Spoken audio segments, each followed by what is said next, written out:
Hello mga mare! Nandito ho kami ngayon sa Dalim Lake. Ayan ho, kami ho nagpipiknik din sa ilalim ng puno. Ayan ang mama. Oh, busy-busy sa kanyang vlogger ho yan. Oh, di ba? Kamusta naman papa? Kami ho ay nagdala ng tinola. Ayan, tapos yan, lick a chick po yan. Not chicken. So ayan.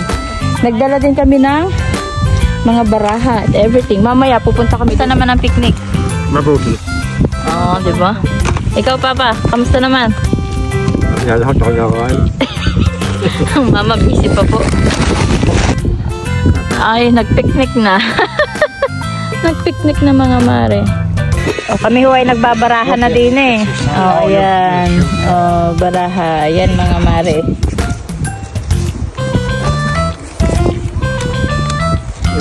They made me come just to be their videographer.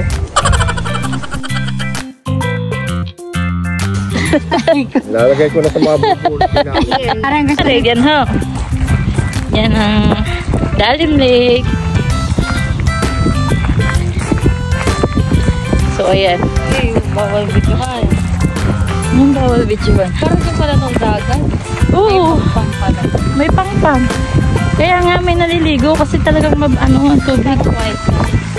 Yan. Diba ang ganda mga mare? Diba ang dami oh. Naliligo sila sa kapadya. Bakit naman? Wala namang masama.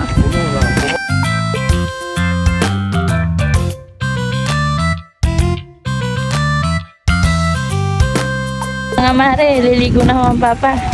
Titingnan ho ang tubig. Di na eh. Oh, di ba ga? Oh. Tingnan mo nga kung malamig. Oh. Malamig? Kaya? Kaya? Sabi sa iyo eh. Oh. Ha? Pwede nang maligo? Pwede nga.